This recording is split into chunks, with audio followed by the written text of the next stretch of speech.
आज आम गोटे सिंपल रेसिपीटे बनैबा जोटा कि बहुत ही कम समय रे बनइबो आ खाया बहुत ही टेस्टी लगे। यहाँ आज आम बनैबा आलू बैगण रे तैयारी होइतिबा तरकारी।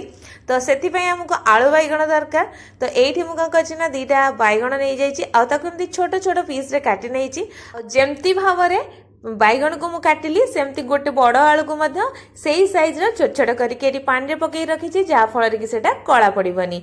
तो ये आम कौन करवा ना गोटे प्रेशर कुकर नहीं जावा आउ से प्रेशर कुकर भितर जो आम आलू बैगण को रखी ना पानी पकई सबूतक ए छाणिकी आम ए पकई नवा।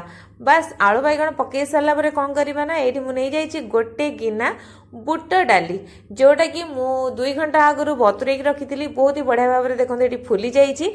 जदि आप तरतरे अच्छा व्यस्तता भितर अच्छा ताल से गरम पानी देदेवे आउ अध घंटा पर से बढ़िया से फुलीज। तो ये मुझे देदे स्वाद अनुसार बा तरकारी को देखिकी लुण ता सहित अधा चामच मुझे देदे हलदीर गुंड जोटा तापर आम से देदबा गोटे बड़ टमाटो को मुझे लंबा लंबा और पतला पतला करके काटिकी देदे टिके टमाटो अधिक देवे जोटा कि खटा खटा लगे बहुत ही बढ़िया लगे तरकारी। आउ से देदे आवश्यक अनुसार पानी तरकारी की जमती आमर हवा कथा क्या प्रेशर कुकर में आमर पानी बेसी लगे आईटी हाई फ्लेम रे गोटे सीटी आसिया पर्यंत आम ताको छाड़ीदबा। ता भितर आमे कौन करवा ना ये मुझे 5 ରୁ 6 कला भाया रसुण ता सहित गोटे कंचा लंका टी राग लगे आ पाटिकी टी भल लगे। जदि ये आपण मैंने राग अधिक पसंद करती ताले कंचा लंका अधिक नहीं पारे।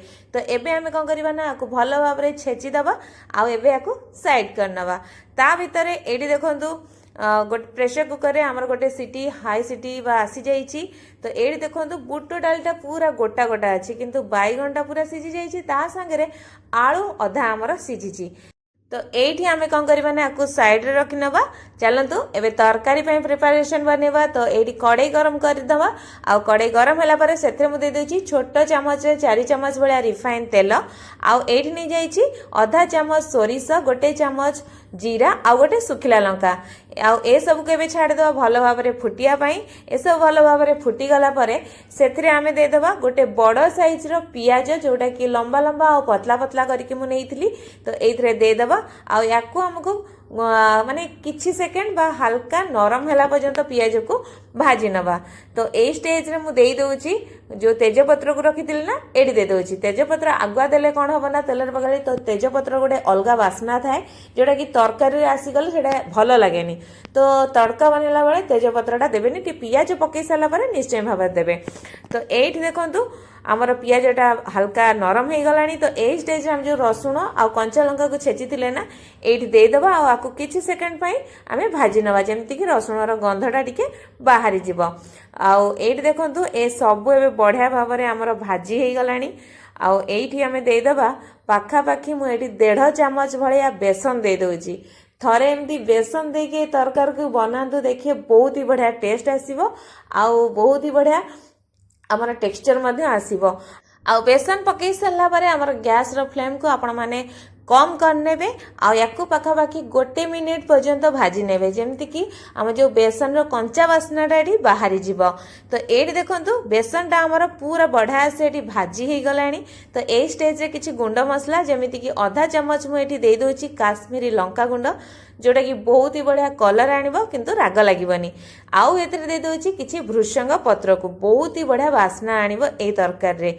बस याकू भल भाव रे टिके गोळेई नवार अछि जेहेतु आमे गुंड मसलाटा एबे देले। तो एबे आमे कौन करवा ना जो आमे सिझेकी रखी बुट डाली आलू बैगण को ये आम देदबा आ गैस रो फ्लेम को हाई करिकी याकू आमे भल भाव में टिके गोळेई नबा। आ ये देखो आमर बुट डालटा बिल्कुल भी सीझी नथिला माने अधा सीझी थिला। तो एबे आमे कौन करवा ना याकू आमे ट्रांसफर करनबा आमे से प्रेशर कुकर को भल भाव में टिके गोळेई सारला परे काहेकि ना याकू मध्य हमको आउ थरे सिझेइबार अछि।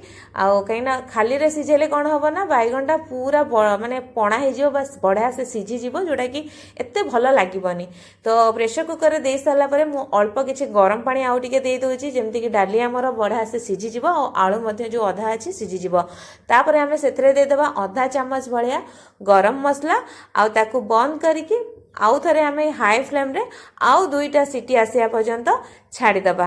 तो ये देखु पाखापाखि 5 मिनिट पर मुझे देखी आमर डाली आलू बैगण बढ़िया से सब ये सीझी जाइए डाली सीझी कि गोटा गोटा होकर रही तो पूरा परफेक्ट ये आमर तरकारी बनी ये आपण मैंने धनिया पत्र आड करें तो ये आमर ये सुआदिया तरकारीटा तैयारी हो जाइए आपण या गरम गरम भात हो किंबा रुटी हो सबुथिरे एटा बढ़िया लगिब आपण थरे एमती बनेकी देखंतु आ किपरि लागला आम कमेंट बॉक्स रे कमेंट करी निश्चय जणांतु। धन्यवाद।